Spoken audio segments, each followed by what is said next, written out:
আউযু বিল্লাহি মিনাশ শাইতানির রাজীম বিসমিল্লাহির রহমানির রহিম। আমরা সকলেই জানি মুসলিমদের জীবন ইসলাম অনুযায়ী পরিচালনার জন্য আল্লাহ রাব্বুল আলামিনের রাসূল বিদায় হজের ভাষণে দুইটি জিনিসকে ভিত্তি করে গিয়েছেন। রাসূলুল্লাহ সাল্লাল্লাহু আলাইহি ওয়াসাল্লাম তার বিদায় হজের ভাষণে বলেছিলেন যে আমি তোমাদের জন্য দুইটি জিনিস রেখে যাচ্ছি।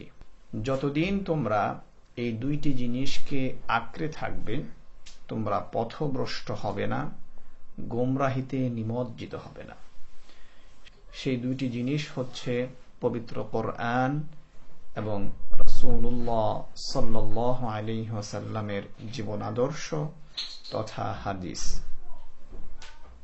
মানুষদের কাছে হাদিসকে সহজতরভাবে উপস্থাপন করার লক্ষ্য নিয়ে আমরা হাদিসের অডিও সংস্করণের চিন্তা করছি। সেই চিন্তার ধারাবাহিকতায় আমরা প্রথমে ইমাম আন-নাওয়াবী রাহিমাহুল্লাহ এর নির্বাচিত 40 হাদিস সর্বপ্রথম বাংলা ভাষাভাষী মুসলিমদের নিকট উপস্থাপনের চিন্তা করেছি। তারই ধারাবাহিকতায় আমরা আজকে ইনশাআল্লাহ বাংলা ভাষাভাষী মুসলিম ভাইদের খিদমতে 40 হাদিস উপস্থাপন করব।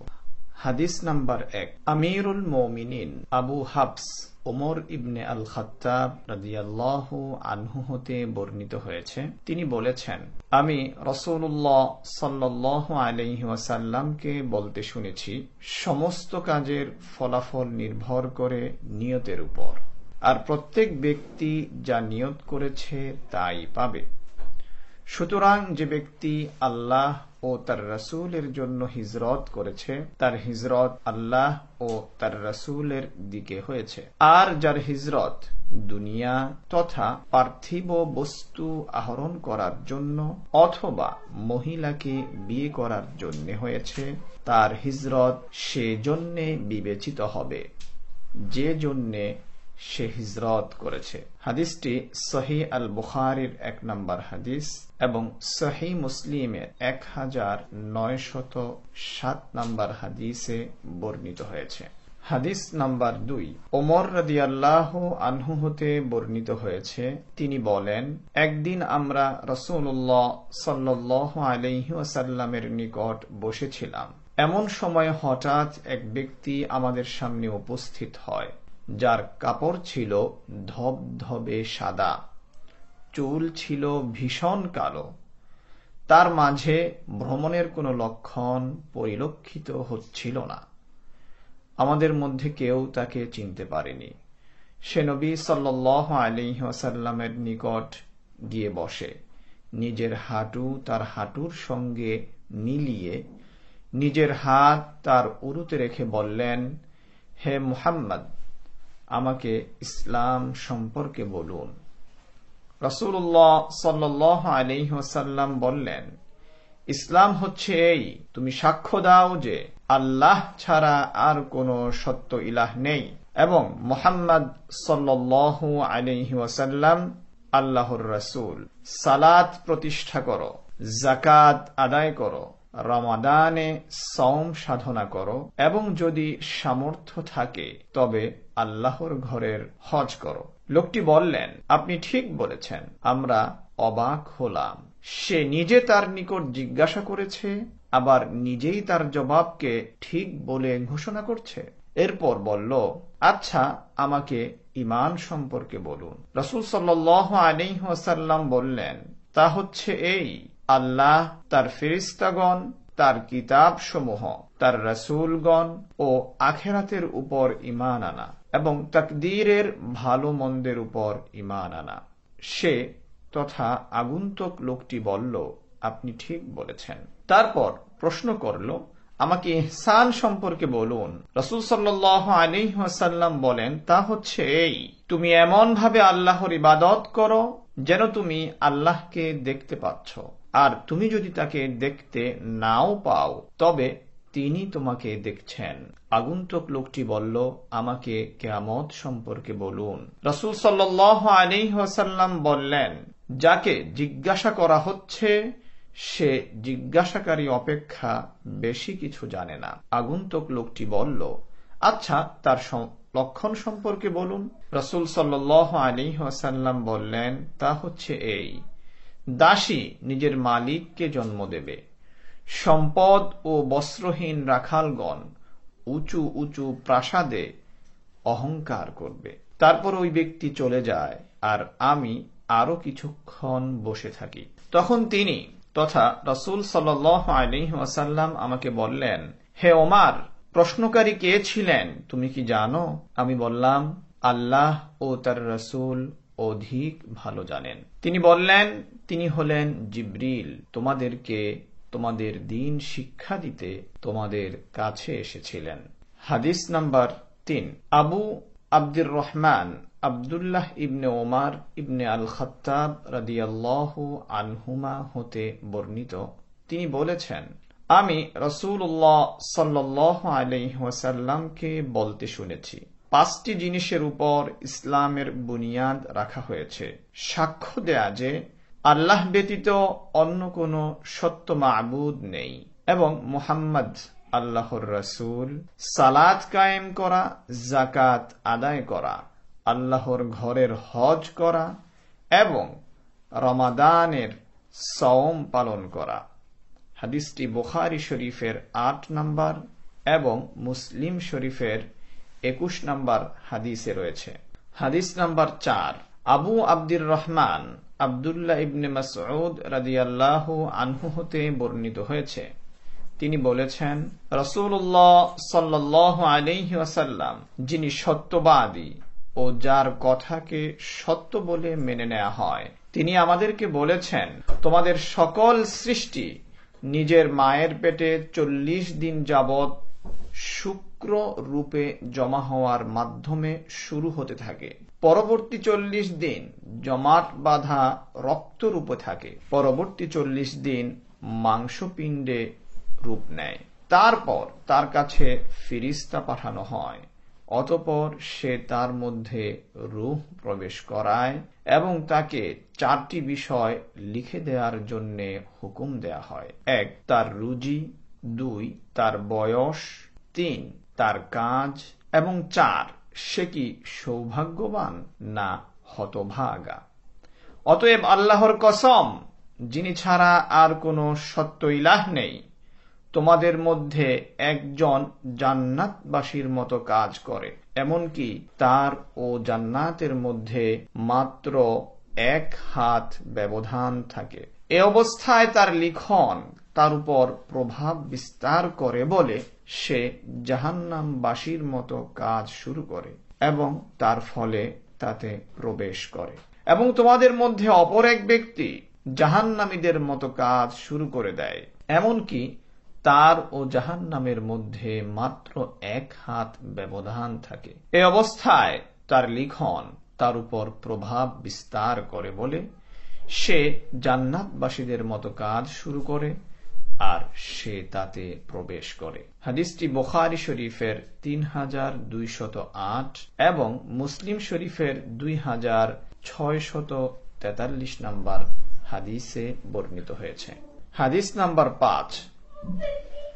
উম্মুল মুমিনিন আয়েশা রাদিয়াল্লাহু আনহা হতে বর্ণিত হয়েছে, তিনি বলেন, রাসূলুল্লাহ সাল্লাল্লাহু আলাইহি ওয়াসাল্লাম বলেছেন, যে আমাদের দ্বীনের মধ্যে এমন কোন নতুন বিষয় সংযুক্ত করবে যা তার অংশ নয়, তা প্রত্যাখ্যাত হবে, অর্থাৎ তা গ্রহণযোগ্য হবে না। বুখারী শরীফের 2697 এবং মুসলিম শরীফের 1718 নম্বর হাদিসে হাদিসটি বর্ণিত হয়েছে।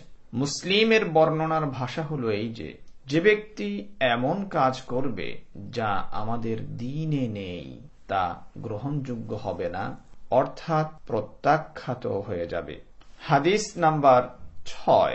আবু আব্দুল্লাহ আন-নু'মান ইবনে বাশির রাদিয়াল্লাহু আনহু হতে বর্ণিত, তিনি বলেছেন, আমি রাসূলুল্লাহ সাল্লাল্লাহু আলাইহি ওয়াসাল্লামকে বলতে শুনেছি, নিঃসন্দেহে হালাল সুস্পষ্ট এবং হারামও সুস্পষ্ট, আর এ দুয়ের মধ্যে কিছু সন্দেহজনক বিষয় আছে যা অনেকে জানে না। অতএব যে ব্যক্তি সন্দিহান বিষয় হতে নিজেকে রক্ষা করেছে সে নিজের দ্বীনকে পবিত্র করেছে এবং নিজের সম্মানকেও রক্ষা করেছে। আর যে ব্যক্তি সন্দেহযুক্ত বিষয়ে পতিত হয়েছে সে হারামে পতিত হয়েছে। তার অবস্থা সেই রাখালের মতো যে নিষিদ্ধ চারণভূমির চারপাশে গবাদি পশু চরায় আর সর্বদা এই আশঙ্কায় থাকে যে যে কোনো সময় কোনো পশু তার মধ্যে প্রবেশ করে চরতে আরম্ভ করবে। সাবধান, প্রত্যেক রাজা বাদশাহর একটি সংরক্ষিত এলাকা আছে, আর আল্লাহর সংরক্ষিত এলাকা হচ্ছে তার হারামকৃত বিষয়াদি। সাবধান, নিশ্চয়ই শরীরের মধ্যে একটি মাংসপিণ্ড আছে, যখন তা ঠিক থাকে তখন সমস্ত শরীর ঠিক থাকে, আর যখন তা নষ্ট হয়ে যায় তখন গোটা দেহ নষ্ট হয়ে যায়, আর এটা হচ্ছে কলব তথা হৃৎপিণ্ড। হাদিসটি বুখারী শরীফের 52 এবং মুসলিম শরীফের 1599 নম্বর হাদিসে বর্ণিত হয়েছে। হাদিস নাম্বার 7। আবু রুকাইয়া তামিম ইবনে আউস আদ-দারি রাদিয়াল্লাহু আনহু হতে বর্ণিত হয়েছে, নবী সাল্লাল্লাহু আলাইহি ওয়াসাল্লাম বলেছেন, দিন হচ্ছে শুভ কামনা। আমরা জিজ্ঞেস করলাম কার জন্য? তিনি বললেন, আল্লাহ, তার কিতাবের, তার রাসূলের, মুসলিম নেতাদের এবং সকল মুসলিমের জন্য কল্যাণ কামনা। হাদিসটি মুসলিম শরীফের 55 নম্বর হাদিসে বর্ণিত হয়েছে। হাদিস নাম্বার 8। ইবনে ওমর রাদিয়াল্লাহু আনহুমা হতে বর্ণিত, রাসূলুল্লাহ সাল্লাল্লাহু আলাইহি ওয়াসাল্লাম বলেছেন, আমাকে হুকুম দেওয়া হয়েছে ততক্ষণ পর্যন্ত মানুষের সঙ্গে লড়াই করতে যতক্ষণ পর্যন্ত না তারা এ কথার সাক্ষ্য দেয় যে আল্লাহ ছাড়া আর কোনো সত্য ইলাহ নেই এবং মুহাম্মদ সাল্লাল্লাহু আলাইহি ওয়াসাল্লাম আল্লাহর রাসূল, আর তারা সালাত কায়েম করে ও যাকাত দেয়। যদি তারা এরূপ করে তবে তারা আমার হাত থেকে নিজেদের জীবন ও সম্পদ রক্ষা করে নেবে। অবশ্য ইসলামের হক যদি তা দাবি করে তবে আলাদা কথা, আর তাদের হিসাব নেয়ার দায়িত্ব আল্লাহর উপর ন্যস্ত। বুখারী 25 এবং মুসলিম শরীফের 22 নম্বর হাদিসে হাদিসটি বর্ণিত হয়েছে। হাদিস নাম্বার 9। আবু হুরায়রা আব্দুর রহমান ইবনে সাখর রাদিয়াল্লাহু আনহু হতে বর্ণিত হয়েছে, তিনি বলেছেন, আমি রাসূলুল্লাহ সাল্লাল্লাহু আলাইহি ওয়াসাল্লামকে বলতে শুনেছি, আমি তোমাদেরকে যেসব বিষয় নিষেধ করেছি তা থেকে বিরত থাকো, আর যেসব বিষয়ে আদেশ করেছি যথাসম্ভব তা পালন করো। বেশি বেশি প্রশ্ন করা আর নবীদের সাথে মতবিরোধ করা তোমাদের পূর্ববর্তী লোকদের ধ্বংস করে দিয়েছে। বুখারী 7288 এবং মুসলিমের 1337 নম্বর হাদিসে হাদিসটি বর্ণিত হয়েছে। হাদিস নাম্বার 10। আবু হুরায়রা রাদিয়াল্লাহু আনহু হতে বর্ণিত হয়েছে, তিনি বলেছেন, রাসূলুল্লাহ সাল্লাল্লাহু আলাইহি ওয়াসাল্লাম বলেছেন, আল্লাহ তাআলা পাক পবিত্র, তাই তিনি কেবল পবিত্র জিনিসই কবুল করে থাকেন। আল্লাহ তাআলা মুমিনদের ওই কাজই করার হুকুম দিয়েছেন যা করার হুকুম তিনি রাসূলদেরকে দিয়েছেন। আল্লাহ তাআলা বলেছেন, হে রাসূলগণ, পবিত্র বস্তু আহার করুন এবং নেক আমল করুন। আল্লাহ তাআলা আরো বলেছেন, হে মুমিনগণ, আমরা তোমাদের যে পবিত্র জীবিকা দান করেছি তা থেকে আহার কর। তারপর রাসূলুল্লাহ সাল্লাল্লাহু আলাইহি ওয়াসাল্লাম এমন এক ব্যক্তির কথা উল্লেখ করলেন যে ব্যক্তি দীর্ঘ সফরে বের হয় এবং তার চুলগুলো এলোমেলো হয়ে আছে ও কাপড় ধুলো বালিতে ময়লা হয়ে আছে। অতঃপর সে নিজের 2 হাত আকাশের দিকে তুলে ধরে ও বলে, হে রব, হে রব, অথচ তার খাদ্য হারাম, তার পানীয় হারাম, তার পোশাক হারাম, সে হারাম ভাবে লালিত পালিত হয়েছে। এ অবস্থায় কেমন করে তার দোয়া কবুল হতে পারে? হাদিসটি মুসলিম শরীফের 1015 নম্বর হাদিস। হাদিস নাম্বার 11। রাসূলুল্লাহ সাল্লাল্লাহু আলাইহি ওয়াসাল্লামের স্নেহাস্পদ দৌহিত্র আবু মুহাম্মদ হাসান ইবনে আলী ইবনে আবি তালিব রাদিয়াল্লাহু আনহুমা হতে বর্ণিত হয়েছে, তিনি বলেছেন, আমি রাসূলুল্লাহ সাল্লাল্লাহু আলাইহি ওয়াসাল্লামের নিকট হতে এ কথা শুনে স্মরণ রেখেছি যে সন্দেহযুক্ত বিষয় বর্জন করে সন্দেহমুক্ত বিষয় গ্রহণ করো। হাদিসটি তিরমিজি শরীফের 2520 নম্বর এবং নাসাই শরীফের 5711 নম্বর হাদিস। আর ইমাম তিরমিজি বলেছেন হাদিসটি হাসান সহিহ। হাদিস নাম্বার 12। আবু হুরায়রা রাদিয়াল্লাহু আনহু হতে বর্ণিত হয়েছে, তিনি বলেন, রাসূলুল্লাহ সাল্লাল্লাহু আলাইহি ওয়াসাল্লাম বলেছেন, অনর্থক অপ্রয়োজনীয় বিষয় ত্যাগ করাই একজন ব্যক্তির উত্তম ইসলাম। হাদিসটি হাসান, যেটি তিরমিজি শরীফের 2318 এবং ইবনে মাজাহ গ্রন্থের 3976 নম্বর হাদিসে বর্ণিত হয়েছে। হাদিস নাম্বার 13। আবু হামজা আনাস ইবনে মালিক রাদিয়াল্লাহু আনহু রাসূলুল্লাহ সাল্লাল্লাহু আলাইহি ওয়াসাল্লামের খাদেম হতে বর্ণিত হয়েছে, নবী সাল্লাল্লাহু আলাইহি ওয়াসাল্লাম বলেছেন, তোমাদের মধ্যে কেউ ততক্ষণ পর্যন্ত মুমিন হতে পারবে না যতক্ষণ পর্যন্ত না সে তার ভাইয়ের জন্য তাই পছন্দ করবে যা সে নিজের জন্য পছন্দ করে। বুখারী 13 নম্বর এবং মুসলিম শরীফের 45 নম্বর হাদিসে হাদিসটি বর্ণিত হয়েছে। হাদিস নাম্বার 14। ইবনে মাসউদ রাদিয়াল্লাহু আনহু হতে বর্ণিত হয়েছে, তিনি বলেন, রাসূলুল্লাহ সাল্লাল্লাহু আলাইহি ওয়াসাল্লাম বলেছেন, কোন মুসলিমের রক্তপাত করা 3টি কারণ ব্যতীত বৈধ নয়। 1. বিবাহিত ব্যক্তি যদি ব্যভিচার করে তথা জিনা করে, আর যদি প্রাণের বদলে প্রাণ নিতে হয়, এবং 3 নাম্বার, কেউ স্বীয় দ্বীনকে পরিত্যাগ করে মুসলিম জামায়াত হতে আলাদা হয়ে যায়। বুখারী শরীফের 6878 এবং মুসলিম শরীফের 1676 নম্বর হাদিসে হাদিসটি বর্ণিত হয়েছে। হাদিস নম্বর 15। আবু হুরায়রা রাদিয়াল্লাহু আনহু হতে বর্ণিত হয়েছে, রাসূলুল্লাহ সাল্লাল্লাহু আলাইহি ওয়াসাল্লাম বলেছেন, যে ব্যক্তি আল্লাহকে ও আখিরাতে ঈমান রাখে তার উচিত হয় উত্তম কথা বলা অথবা চুপ থাকা, আর যে ব্যক্তি আল্লাহকে ও আখিরাতে ঈমান রাখে তার উচিত আপন প্রতিবেশীর প্রতি সদয় হওয়া, আর যে ব্যক্তি আল্লাহকে ও আখিরাতের উপর ঈমান রাখে তার উচিত আপন অতিথির সম্মান করা। হাদিসটি বুখারী 6018 এবং মুসলিমের 47 নম্বর হাদিসে বর্ণিত হয়েছে। হাদিস নাম্বার 16। আবু হুরায়রা রাদিয়াল্লাহু আনহু হতে বর্ণিত হয়েছে, এক ব্যক্তি রাসূলুল্লাহ সাল্লাল্লাহু আলাইহি ওয়াসাল্লামকে বলল, আমাকে কিছু উপদেশ দিন। তিনি বললেন, রাগ করো না। লোকটি বারবার রাসূলের নিকট উপদেশ চায়, আর রাসূলুল্লাহ সাল্লাল্লাহু আলাইহি ওয়াসাল্লাম বলেন, রাগ করো না। বুখারী শরীফের 6116 নম্বর হাদিসে হাদিসটি বর্ণিত হয়েছে। হাদিস নাম্বার 17।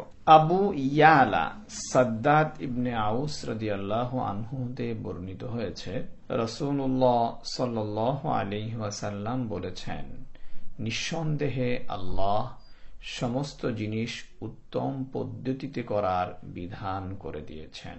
সুতরাং যখন তুমি হত্যা করবে তথা জবেহ করবে তখন উত্তম পদ্ধতিতে জবেহ করবে। যখন তুমি জবেহ করবে তখন উত্তম পদ্ধতিতে জবেহ করবে। তোমাদের প্রত্যেকের আপন ছুরি ধারালো করে নেওয়া উচিত ও যে জন্তুকে জবেহ করা হবে তার কষ্ট লাঘব করা উচিত। হাদিসটি মুসলিম শরীফের 1955 নম্বর হাদিসে বর্ণিত হয়েছে। আবু জার জুনদুব ইবনে জুনাদা এবং আবু আব্দুর রহমান মুআজ ইবনে জাবাল রাদিয়াল্লাহু আনহুমা হতে বর্ণিত আছে। তারা বলেন, রাসূলুল্লাহ সাল্লাল্লাহু আলাইহি ওয়াসাল্লাম বলেছেন, তুমি যেখানে যে অবস্থায় থাকো না কেন আল্লাহকে ভয় করো এবং প্রত্যেক মন্দ কাজের পর ভালো কাজ করো যা তাকে মুছে দেবে, আর মানুষের সঙ্গে ভালো ব্যবহার করো। হাদিসটি তিরমিজির 1987 নম্বর হাদিসে বর্ণিত হয়েছে এবং ইমাম তিরমিজি বলেছেন যে এটা হচ্ছে হাসান হাদিস। কোন কোন সংকলনে এটাকে হাসান এবং সহিহ বলা হয়েছে। হাদিস নম্বর 19, আবু আব্বাস আব্দুল্লাহ ইবনে আব্বাস রাদিয়াল্লাহু আনহু বর্ণনা করেছেন, একদিন আমি রাসূলুল্লাহ সাল্লাল্লাহু আলাইহি ওয়াসাল্লামের পিছনে ছিলাম। তিনি আমাকে বললেন, হে যুবক, আমি তোমাকে কয়েকটি কথা শেখাবো। আল্লাহকে সংরক্ষণ করবে তো তিনি তোমাকে সংরক্ষণ করবেন। আল্লাহকে স্মরণ করলে তাকে তোমার সামনেই পাবে। যখন কিছু চাইবে তো আল্লাহর কাছেই চাইবে, যখন সাহায্য চাইবে তো আল্লাহর কাছেই সাহায্য চাইবে। জেনে রেখো, সমস্ত মানুষ যদি তোমার কোনো উপকার করতে চায় তবে আল্লাহ তোমার জন্য যা নির্দিষ্ট করে দিয়েছেন তা ব্যতীত আর কোনো উপকার করতে পারবে না। আর যদি সমস্ত মানুষ তোমার কোনো ক্ষতি করতে চায় তবে আল্লাহ তোমার জন্য যা নির্দিষ্ট করে দিয়েছেন তা ব্যতীত আর কোনো অনিষ্ট করতে পারবে না। কলম তুলে নেওয়া হয়েছে এবং পৃষ্ঠা শুকিয়ে গেছে। আল্লাহকে সংরক্ষণ করার অর্থ আল্লাহর তাওহীদ ও অধিকার সংরক্ষণ, আল্লাহর আদেশ নিষেধ ও শরীয়তের বিধি বিধানের সীমারেখার সংরক্ষণ। হাদিসটি তিরমিজি শরীফের 2516 নম্বর হাদিসে বর্ণিত হয়েছে। তিরমিজি ছাড়া অন্য বর্ণনায় বলা হয়েছে, আল্লাহকে স্মরণ করবে তো তাকে তোমার সম্মুখে পাবে। তুমি সচ্ছল অবস্থায় আল্লাহকে স্মরণ করবে তো তিনি তোমাকে কঠিন অবস্থায় স্মরণ করবেন। মনে রেখো, যা তুমি পেলে না তা তোমার পাবার ছিল না, আর যা তুমি পেলে তা তুমি না পেয়ে থাকতে না। আরও জেনে রাখো, ধৈর্য ধারণের ফলে আল্লাহর সাহায্য লাভ করা যায়। কষ্টের পর স্বাচ্ছন্দ্য আসে, কঠিন অবস্থার পর সচ্ছলতা আসে। হাদিস নাম্বার 20, আবু মাসউদ উকবাহ ইবনে আমর আল আনসারি আল বদরি রাদিয়াল্লাহু আনহু হতে বর্ণিত হয়েছে। তিনি বলেছেন, রাসূলুল্লাহ সাল্লাল্লাহু আলাইহি ওয়াসাল্লাম বলেছেন, অতীতের নবীগণের কাছ থেকে মানুষ এ কথা জানতে পেরেছে, যদি তোমার লজ্জা না থাকে তাহলে যা ইচ্ছা তাই করো। হাদিসটি বুখারীর 3483 নম্বর হাদিসে বর্ণিত হয়েছে। হাদিস নাম্বার 21, আবু আমরকে আবু আমরাও বলা হয়।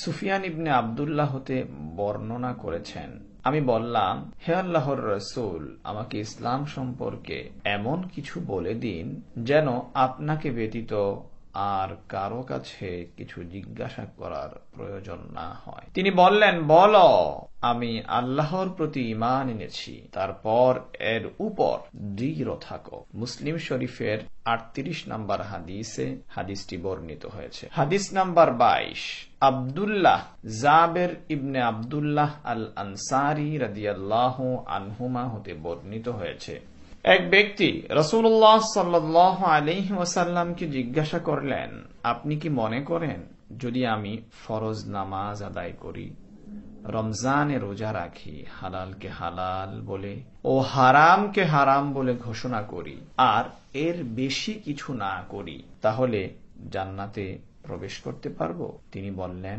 হ্যাঁ। হাদিসটি মুসলিমের 15 নম্বর হাদিসে বর্ণিত হয়েছে। হাদিস নাম্বার 23, আবু মালিক আল হারিস ইবনে আসিম আল আশআরি রাদিয়াল্লাহু আনহু হতে বর্ণিত হয়েছে, রাসূলুল্লাহ সাল্লাল্লাহু আলাইহি ওয়াসাল্লাম বলেছেন, পবিত্রতা ঈমানের অর্ধেক। আলহামদুলিল্লাহ বললে পাল্লা পরিপূর্ণ করে দেয় এবং সুবহানাল্লাহ ওয়ালহামদুলিল্লাহ উভয়ে অথবা এর একটি আসমান ও জমিনের মাঝখান পূর্ণ করে দেয়। নামাজ হচ্ছে আলো, সাদকা হচ্ছে প্রমাণ, ধৈর্য হচ্ছে উজ্জ্বল আলো, আর কোরআন তোমার পক্ষে অথবা বিপক্ষে প্রমাণ। প্রত্যেক ব্যক্তি আপন আত্মার ক্রয় বিক্রয়ের মাধ্যমে সকাল শুরু করে, আর তা হয় তাকে মুক্ত করে অথবা তাকে ধ্বংস করে দেয়। মুসলিম শরীফের 223 নম্বর হাদিসে হাদিসটি বর্ণিত হয়েছে। আবু যার আল গিফারি রাদিয়াল্লাহু আনহু হতে বর্ণিত হয়েছে, তিনি বর্ণনা করেছেন নবী সাল্লাল্লাহু আলাইহি ওয়াসাল্লাম তার বরকতময় ও সুমহান রবের নিকট হতে বর্ণনা করেন যে আল্লাহ বলেছেন, হে আমার বান্দাগণ, আমি জুলুমকে আমার জন্য হারাম করে দিয়েছি আর তা তোমাদের মধ্যেও হারাম করে দিয়েছি, অতএব তোমরা একে অপরের উপর জুলুম করো না। হে আমার বান্দাগণ, আমি যাকে হেদায়েত দিয়েছি সে ছাড়া তোমরা সকলেই পথভ্রষ্ট, সুতরাং তোমরা আমার কাছে হেদায়েত চাও, আমি তোমাদের হেদায়েত দান করব। হে আমার বান্দাগণ, আমি যাকে অন্ন দান করেছি সে ছাড়া তোমরা সকলেই ক্ষুধার্ত, সুতরাং তোমরা আমার নিকট খাদ্য চাও, আমি তোমাদের খাদ্য দান করব। হে আমার বান্দাগণ, তোমরা সবাই বিবস্ত্র, সে ব্যতীত যাকে আমি কাপড় পরিয়েছি, সুতরাং আমার কাছে বস্ত্র চাও, আমি তোমাদেরকে বস্ত্র দান করব। হে আমার বান্দাগণ, তোমরা রাত দিন গুনাহ করছো আর আমি তোমাদের গুনাহ ক্ষমা করে দেই, সুতরাং আমার কাছে ক্ষমা প্রার্থনা করো, আমি তোমাদের ক্ষমা করে দেব। হে আমার বান্দাগণ, তোমরা কখনোই আমার ক্ষতি করার সামর্থ্য রাখো না যে আমার ক্ষতি করবে, আর তোমরা কখনোই আমার ভালো করার ক্ষমতা রাখো না যে আমার ভালো করবে। হে আমার বান্দাগণ, তোমরা পূর্বাপর সকল মানুষ ও জিন যদি তোমাদের মধ্যে সবচেয়ে বড় মুত্তাকি ও পরহেজগার ব্যক্তির হৃদয়ের মতো হয়ে যায়, তবে তা আমার রাজত্বে কিছুই বৃদ্ধি করবে না। আমার বান্দাগণ, তোমাদের পূর্বাপর সকল মানুষ ও জিন যদি তোমাদের মধ্যে সবচেয়ে পাপী ব্যক্তির হৃদয়ের মতো হয়ে যায়, তবে তা আমার রাজত্বে কিছুই কমাতে পারবে না। হে আমার বান্দাগণ, তোমাদের পূর্বের ও তোমাদের পরের সকলে, তোমাদের সমস্ত মানুষ ও তোমাদের সমস্ত জিন যদি সবাই একই ময়দানে দাঁড়িয়ে আমার কাছে চায় এবং আমি সকলের চাওয়া পূরণ করে দেই, তবে আমার নিকট যা আছে তাতে সমুদ্রে এক সুই রাখলে যতটা কম হয়ে যায় তা ব্যতীত আর কিছু কম হতে পারে না। হে আমার বান্দাগণ, আমি তোমাদের আমলকে তোমাদের জন্য গণনা করে রাখি আর আমি তার পুরোপুরি প্রতিফল দিয়ে দেব। সুতরাং যে ব্যক্তি উত্তম প্রতিফল পাবে তার আল্লাহর প্রশংসা করা উচিত, আর যে তার বিপরীত পাবে তার শুধু নিজেকেই ধিক্কার দেওয়া উচিত। হাদিসটি মুসলিম শরীফের 2577 নম্বর হাদিসে বর্ণিত হয়েছে। হাদিস নাম্বার 25।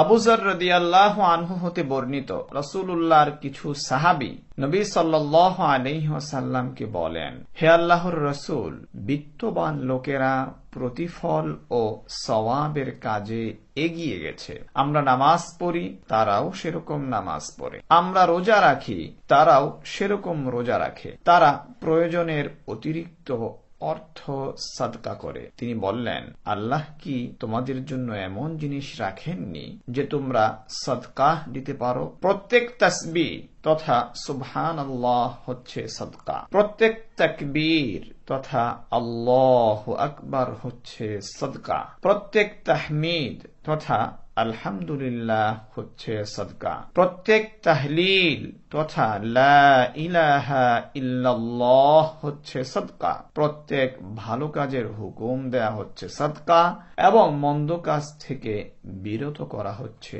সাদকা। আর তোমাদের প্রত্যেকে আপন স্ত্রীর সাথে সহবাস করাও হচ্ছে সদকা। তারা জিজ্ঞেস করেন, হে আল্লাহর রাসূল, আমাদের মধ্যে কেউ যখন যৌন আকাঙ্ক্ষা সহকারে স্ত্রীর সাথে সহবাস করে তাতেও কি সওয়াব হবে? তিনি বললেন, তোমরা কি দেখো না, যখন সে হারাম পদ্ধতিতে তা করে তখন সে গুনাহগার হয় কিনা? সুতরাং অনুরূপভাবে যখন সে ওই কাজ বৈধভাবে করে তখন সে তার জন্য প্রতিফল ও সওয়াব পাবে। হাদিসটি মুসলিমের 1006 নম্বর হাদিস। হাদিস নাম্বার 26। আবু হুরায়রা রাদিয়াল্লাহু আনহু হতে বর্ণিত হয়েছে, রাসূলুল্লাহ সাল্লাল্লাহু আলাইহি ওয়াসাল্লাম বলেছেন, প্রতিদিন যখন সূর্য ওঠে মানুষের শরীরের প্রত্যেক গ্রন্থির সাদকাহ দেয়া অবশ্য কর্তব্য। দুজন মানুষের মাঝে ইনসাফ করা হচ্ছে সাদকা। কোন আরোহীকে তার বাহনের উপর আরোহণ করতে বা তার উপর বোঝা উঠাতে সাহায্য করা হচ্ছে সাদকা। ভালো কথা হচ্ছে সাদকা। সালাতের জন্য প্রত্যেক পদক্ষেপ হচ্ছে সাদকা এবং কষ্টদায়ক জিনিস রাস্তা থেকে সরানো হচ্ছে সাদকা। হাদিসটি বুখারী শরীফের 2989 এবং মুসলিম শরীফের 1009 নম্বর হাদিস। হাদিস নাম্বার 27। আন নওয়াস ইবনে সামআন রাদিয়াল্লাহু আনহু হতে বর্ণিত হয়েছে, তিনি নবী সাল্লাল্লাহু আলাইহি ওয়াসাল্লাম হতে বর্ণনা করেছেন, নবী সাল্লাল্লাহু আলাইহি ওয়াসাল্লাম বলেন, উত্তম চরিত্র হচ্ছে নেকি, আর গুনাহ তাকে বলে যা তোমার মনকে সংশয়ের মধ্যে ফেলে এবং তা লোকে জানুক তা তুমি অপছন্দ করো। মুসলিম শরীফের 2553 নম্বর হাদিসে হাদিসটি বর্ণিত হয়েছে। ওয়াইবাসা ইবনে মাবাদ রাদিয়াল্লাহু আনহু হতে বর্ণিত হয়েছে, তিনি বলেছেন, আমি একবার রাসূলুল্লাহ সাল্লাল্লাহু আলাইহি ওয়াসাল্লামের নিকট আসলে তিনি আমাকে বললেন, তুমি কি নেকি সম্পর্কে জিজ্ঞাসা করতে এসেছ?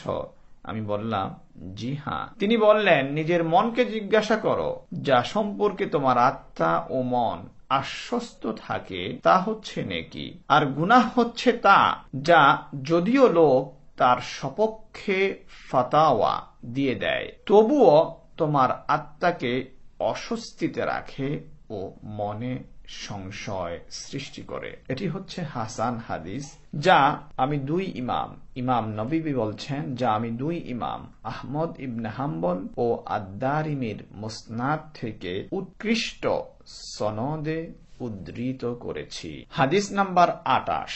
আবু নাজিহ আল ইরবাদ ইবনে সারিয়াহ রাদিয়াল্লাহু আনহু হতে বর্ণিত হয়েছে, তিনি বলেন, রাসূলুল্লাহ সাল্লাল্লাহু আলাইহি ওয়াসাল্লাম এক বক্তৃতায় আমাদের উপদেশ দান করেন যাতে আমাদের অন্তর ভীত হয়ে পড়ে ও আমাদের চোখে পানি এসে যায়। আমরা নিবেদন করি, হে আল্লাহর রাসূল, মনে হচ্ছে বিদায়কালীন উপদেশ, আপনি আমাদেরকে ওসিয়ত করুন। তিনি বললেন, আমি তোমাদের মহান আল্লাহকে ভয় করতে ওসিয়ত করছি আর আনুগত্য দেখাতে ওসিয়ত করছি। যদি কোনো গোলামও তোমাদের শাসক হয় তবুও। তোমাদের মধ্যে যারা বেঁচে থাকবে তারা অনেক মতবিরোধ দেখবে, সুতরাং তোমরা আমার সুন্নাত ও হেদায়াত প্রাপ্ত খোলাফায়ে রাশিদিনের পদ্ধতি মেনে চলো। তা দাঁত দিয়ে অর্থাৎ খুব শক্তভাবে ধরে রাখো আর অভিনব বিষয় সম্পর্কে সাবধান থাকো, কারণ প্রত্যেক অভিনব বিষয় হচ্ছে বিদআত, প্রত্যেক বিদআত হচ্ছে গোমরাহি এবং প্রত্যেক গোমরাহির পরিণাম হচ্ছে জাহান্নামের আগুন। আবু দাউদ তার 4607 ও ইমাম তিরমিজি তার 266 নম্বর হাদিসে হাদিসটি বর্ণনা করেছেন। হাদিস নাম্বার 29। মুয়াজ ইবনে জাবাল রাদিয়াল্লাহু আনহু হতে বর্ণিত হয়েছে, তিনি বলেছেন, আমি নিবেদন করি, হে আল্লাহর রাসূল, আমাকে এমন কাজ বলুন যা আমাকে জান্নাতে নিয়ে যাবে এবং জাহান্নাম থেকে দূরে সরিয়ে দেবে। তিনি বললেন, তুমি এক বৃহৎ বিষয়ে প্রশ্ন করেছ, এটা তার জন্য খুবই সহজ, আল্লাহ যার জন্য সহজ করে দেন। তোমরা আল্লাহর ইবাদত করো, তার সঙ্গে কাউকে শরীক করো না, নামাজ প্রতিষ্ঠা করো, যাকাত দাও, রমজানে রোজা রাখো এবং কাবা ঘরে হজ করো। তারপর তিনি বলেন, আমি কি তোমাদের কল্যাণের দরজা দেখাবো না? রোজা হচ্ছে ঢাল, সাদকা গুনাহকে নিঃশেষ করে দেয় যেমন পানি আগুনকে নিভিয়ে দেয়, আর কোন ব্যক্তির গভীর রাতের নামাজ।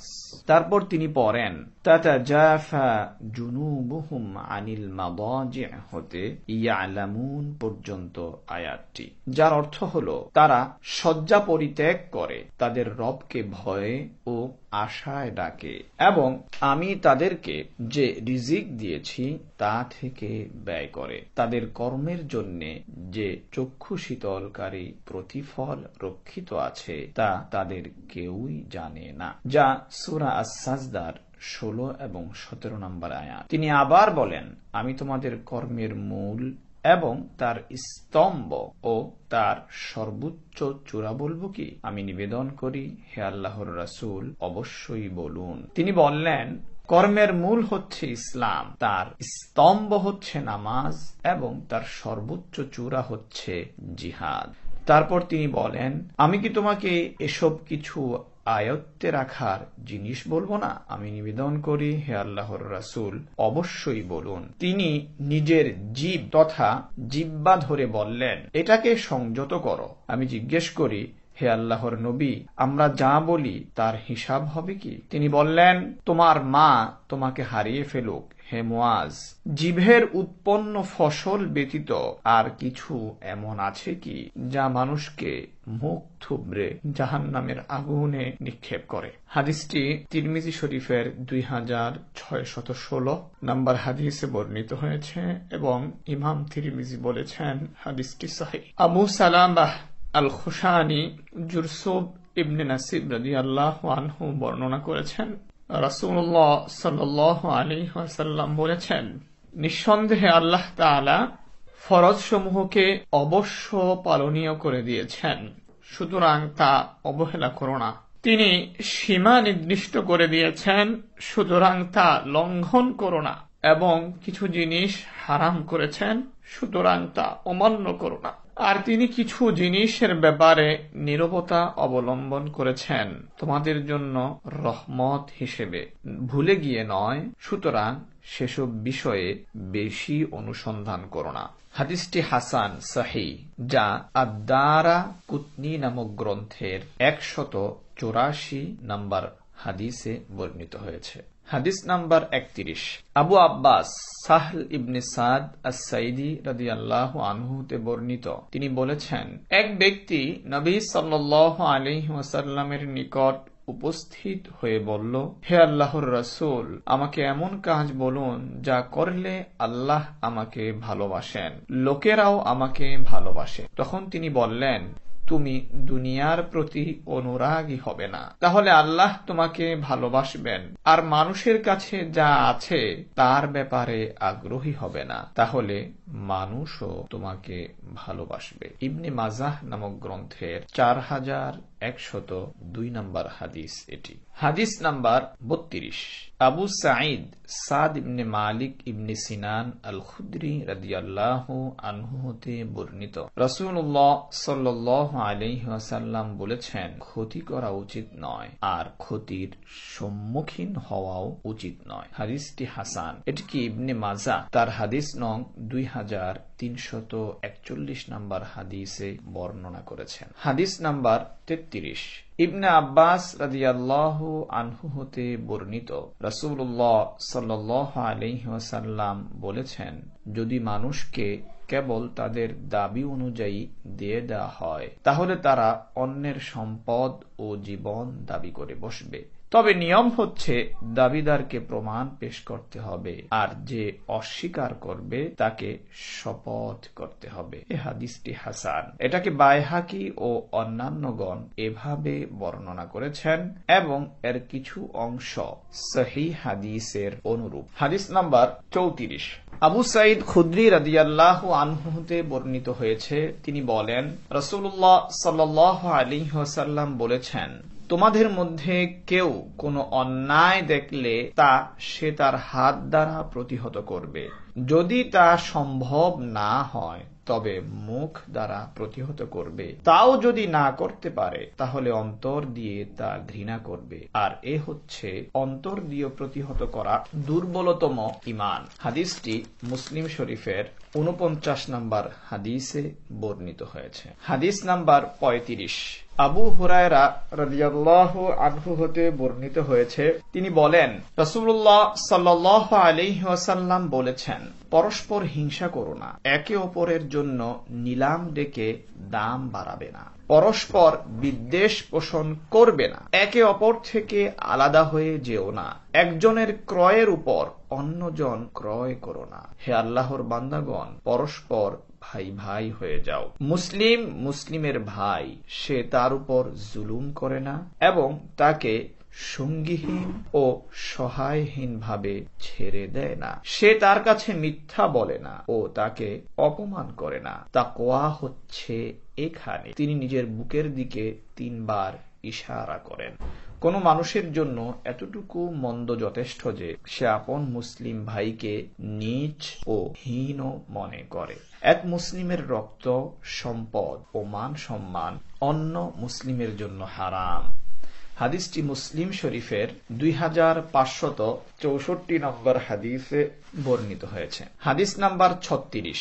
আবু হুরায়রা রাদিয়াল্লাহু আনহু হতে বর্ণিত হয়েছে, নবী সাল্লাল্লাহু আলাইহি ওয়াসাল্লাম বলেছেন, যে ব্যক্তি দুনিয়াতে কোনো মুমিনের দুঃখ দূর করে দেয়, আল্লাহ কিয়ামতের দিন তার দুঃখ দূর করে দেবেন। যে ব্যক্তি কোনো বিপদগ্রস্ত ব্যক্তির বিপদ দূর করে দেয়, আল্লাহ দুনিয়াতে ও আখিরাতে তার বিপদ দূর করে দিবেন। যে ব্যক্তি কোনো মুসলিমের দোষ ত্রুটি গোপন রাখবে, আল্লাহ দুনিয়া ও আখিরাতে তার দোষ ত্রুটি গোপন রাখবেন। যে বান্দা আপন ভাইকে সাহায্য করবে, আল্লাহ সে বান্দাকে সাহায্য করবেন।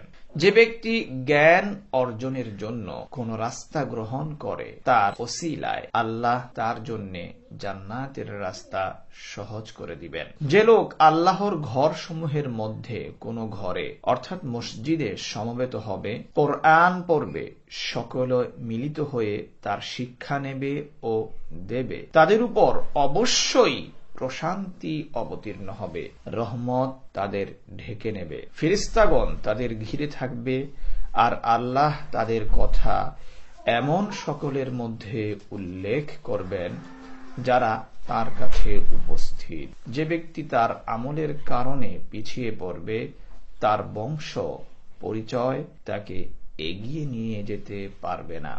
মুসলিম শরীফের 2699 নম্বর হাদিসে হাদিসটি বর্ণিত হয়েছে। হাদিস নম্বর 37। ইবনে আব্বাস রাদিয়াল্লাহু আনহু হতে বর্ণিত হয়েছে, রাসূলুল্লাহ সাল্লাল্লাহু আলাইহি ওয়াসাল্লাম তার রব হতে বর্ণনা করেছে, নিঃসন্দেহে আল্লাহ ভালো ও মন্দ কাজকে লিখে রেখেছেন। তারপর তিনি এ ব্যাখ্যা করেন, যে ব্যক্তি ভালো কাজের জন্য দৃঢ় সংকল্প করে কিন্তু তা সম্পন্ন করতে পারে না, তবু আল্লাহ তার জন্য পরিপূর্ণ নেকি লেখেন। আর দৃঢ় সংকল্প করে সে যদি তা সম্পন্ন করে, তবে আল্লাহ নিজের কাছে তার জন্য 10 নেকি থেকে 700 পর্যন্ত বরং তার চেয়েও বেশি নেকি লেখেন। এর বিপরীত, যদি কারো মন্দ কাজের বাসনা জাগে কিন্তু তা কাজে পরিণত না করে, আল্লাহ তার জন্য পরিপূর্ণ নেকি লেখেন। কিন্তু যদি সে তার কামনা বাসনাকে কাজে পরিণত করে, তবে তার জন্য একটি মন্দ কাজ লেখেন। বুখারী শরীফের 6491 এবং মুসলিমের 131 নম্বর হাদিসে হাদিসটি বর্ণিত হয়েছে। আবু হুরায়রা রাদিয়াল্লাহু আনহু হতে বর্ণিত, যেটি 38 নম্বর হাদিস, তিনি বলেন, রাসূলুল্লাহ সাল্লাল্লাহু আলাইহি ওয়াসাল্লাম বলেছেন, আল্লাহ তাআলা বলেছেন, যে ব্যক্তি আমার কোন বন্ধুর সঙ্গে শত্রুতা করে, আমি তার বিরুদ্ধে যুদ্ধ ঘোষণা করেছি।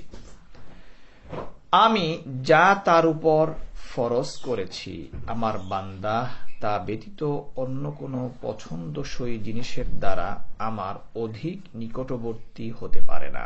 আর আমার বান্দা নফলের সাহায্যে আমার নিকটবর্তী হতে থাকে, এমনকি আমি তাকে ভালোবাসতে থাকি। সুতরাং আমি যখন তাকে ভালোবাসতে থাকি তখন আমি তার কান হয়ে যাই, যা দ্বারা সে শোনে, তার চোখ হয়ে যায়, যার দ্বারা সে দেখে, তার হাত হয়ে যায়, যার দ্বারা সে ধরে, এবং তার পা হয়ে যায়, যার দ্বারা সে চলে। অর্থাৎ তার কর্মকাণ্ড কেবল আমার সন্তুষ্টি বিধানেই পরিচালিত হয়। সে তখনই তা শুনে, দেখে, ধরে বা চলে যাতে আমার সন্তুষ্টি রয়েছে। তাকে আমি আল্লাহই এ তৌফিক দিয়ে থাকি। সে যদি আমার কাছে কিছু চায় আমি অবশ্যই তাকে তা দেই। সে যদি আমার কাছে আশ্রয় প্রার্থনা করে আমি তাকে অবশ্যই আশ্রয় দান করি।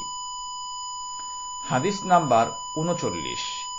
ইবনে আব্বাস রাদিয়াল্লাহু আনহু হতে বর্ণিত হয়েছে, রাসূলুল্লাহ সাল্লাল্লাহু আলাইহি ওয়াসাল্লাম বলেছেন, আমার উদ্দেশ্যে আল্লাহ আমার উম্মতের অনিচ্ছাকৃত ত্রুটি ও ভুল ক্ষমা করে দিয়েছেন এবং তার সে কাজ যা সে করতে বাধ্য হয়েছে। এ হাদিসটি হাসান। ইবনে মাজাহ তার ২০৪৫ এবং বাইহাকি তার সুনান গ্রন্থের ৭ নম্বর হাদিসে হাদিসটি বর্ণনা করেছেন। হাদিস নাম্বার ৪০।